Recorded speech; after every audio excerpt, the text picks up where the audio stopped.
Yash, if I can sum it all up, the main reason non-duality can be a obstacle or dangerous is because the mind takes it and then uses it and then imagines that it is with non-duality speaking, which is like I don't exist and you don't exist and everything's apparent and there I did it, I'm done.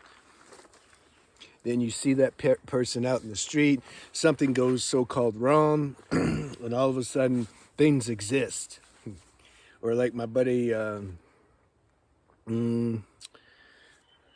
forgot your name.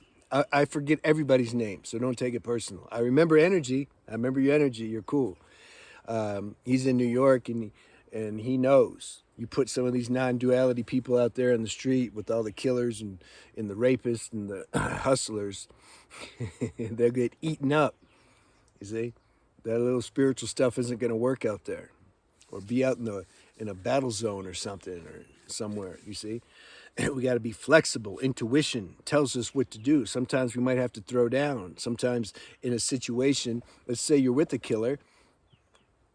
There was an example that somebody gave, and I don't remember. He was in a situation where the guy had a gun, but he was switched off. He was following this intuition, and the guy was asking him questions and stuff, and this guy just answered everything honest.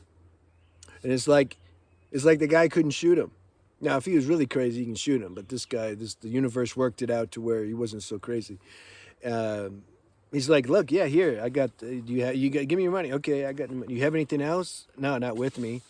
I got an ATM card at home. I can, you want the PIN code? We can go there. And the killer could feel the vibration of the guy talking like he was just being honest. He's just being true. Like, what do you want to do, man? Whatever. Just tell me what you want. I'll hook you up. All's good. I understand. It's cool. Somehow he was conveying that energetically. And the killer just took his money and left. Killer, robber, whatever. All right. So what are we saying, though? The mind takes non-duality teachings and pointers. See, this is, and then it imagines it did it. If it can parrot everything that it read, or what they heard somebody say, it's like, oh, I got it. But you can feel and see there's a dryness, a lack of vibration, a unity with their words. And I made a video something like, "Where's the love at?" No, I changed the title to something else, but I talk about that. It's like, where's the love, bro? I don't feel it, man. I just see a like puppet talking about stuff. And if somebody had a real problem or situation, doesn't look like you could have much empathy or compassion. Oh, my dog died. Dog don't exist. Girlfriend left me, man. I was with her for like years, and oh man, she don't exist. Come on, you were with yourself. My mom died. Come on, mom. It's a concept. It's a parent thing. I mean, how are they going to help the people? You can just see like they couldn't help them. That's why I like self-inquiry a little better. It gives at least some kind of you can say technique. Don't think you're beyond techniques that can help show, reveal, and then realize for yourself that like, oh, what I'm thinking actually is just a thought. I'm thinking like, whatever, people are stuck on current events in the world and what's going to happen and this is happening and then that, they're working on this and they're building, and then we're going to be screwed.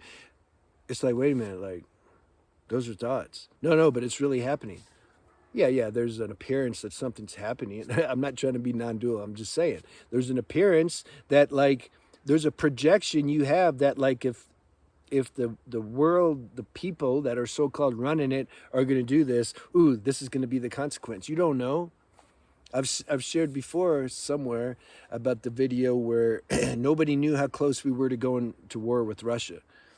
And Russia installed a new nuclear system. It falsely showed that America was launching a nuke right at that moment of tension anyway. Russia's like, we got to fire now.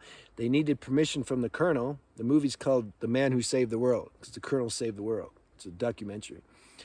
The colonel's like, wait a minute, okay? And then to make it more dicier, the computer shows another nuke being launched. And everybody's like, if you don't launch back now, once it gets into our orbit, our airspace, we're done. Colonel's like, no, I'm chilling. Wait, there's a point to all this. I'm going to make it in a second. They're watching. Everybody's watching on the computers. Talk about it intense, right? The missiles hit the airspace. They disappeared, but no explosion. Why? Because it was a false alarm on the computer. So the colonel saved the world. What, his mind saved the world? You think? No way. And this is the point. God worked through him. It wasn't time for the world to blow up yet. Nothing can happen against the permissive will of the Supreme. That's impossible. It just appears that way. Hence what I was saying. Doesn't matter how the world looks and what's happening. God creates gut-wrenching plots. Of course it's going to look like that. It's not going to look just all peace, love, and light. That'd be boring. So he makes it dicey. And so then, because we're in this Matrix outfit, we like start believing it. That's part of the deal too. We're like, oh man, I wonder what's going to happen. Uh-oh. Forgetting the source that brought us here, it's running everything. If this planet's supposed to be finished, it's going to be finished. And there's nothing nobody can do about it. If it's supposed to be sustained, it's going to be sustained. What do you think? The elites are more elite than the Supreme? God created the elites to try to scare the people who aren't the elites. Oh no, the elites. So, where was I going with all that? Oh, so I was giving an example of self-inquiry. You start to look at these things. It's like having you look at your thoughts and checking them out.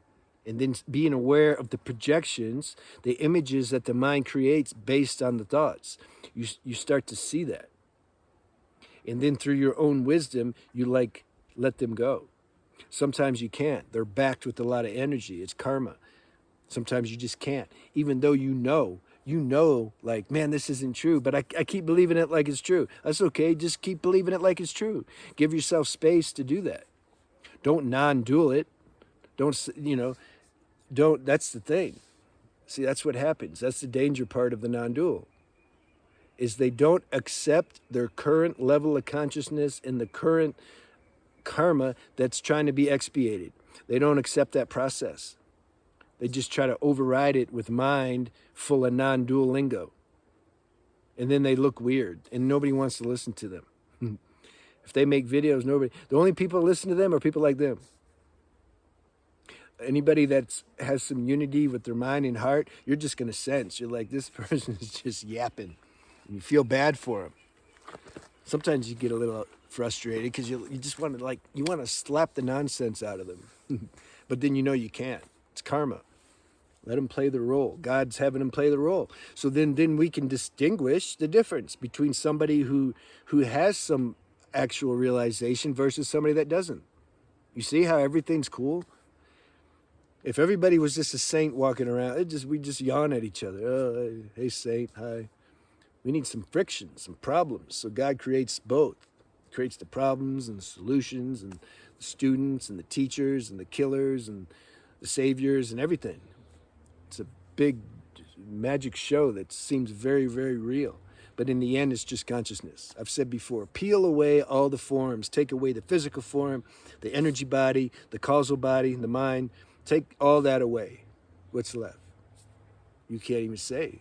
There's nothing, no contrast to even say what's left. Hence the necessity of having contrast. Damn. Duality is like better than non-dual, isn't it? I mean, look how much flavor, look what a rich tapestry this duality creates. How are you just going to talk about non-dual? That's boring. Let's talk about duality. There would be no non-duality without duality. This is the whole, these are the colors. Like non-dual is like just this blank canvas. Okay. Oh boy. You need the colors. Duality is the colors. Puts all the things on it, Draws girls and guys. And then in that dualistic show, via living wisdom and evolution, can't get away from law of evolution, by the way. Through that, there's realization of the canvas. There wouldn't be realization of the canvas without the colors and the forms and all that. Law of evolution. That's a deep software program, but it's there. We can't escape that. You can't. I was talking to somebody. You can't be. You're going to be different when you're a teen. Your level of consciousness. Let's say there's everyone's an avatar. All right, everyone's realized. As a teen, even if you're realized, you're not going to have the depth that you're going to have when you're 30. It's impossible. You're going to be lacking some. You're still in law of evolution. You're going to keep evolving more. Your depth is going to be more and more. You're going to see things more clear. Your ganas are going to change. You're going to be more sattvic. This is assuming everybody has a spiritual practice, but if they're an avatar, they will. When we're younger, there's more energy, there's more rajas, there's more passion, there's more feeling, blah, blah, blah. Even if you're an avatar. I remember there was a story, Sri Yukasteshwar Yogananda was in the ashram, his ashram. It was a tax collector or somebody that came. And they were kind of bad-mouthing Sri Yukasteshwar. And Yogananda's like, you say another word, you're done. He's going to Kamzat Chamayam. He's going to beat him down, MMA him. And Sri Yukasteshwar's like, it's all good, man. Just chill. This is nothing. Why are you getting upset about nothing? Like, nothing. That was real non-dual there. See, I believe him when he says everything's nothing.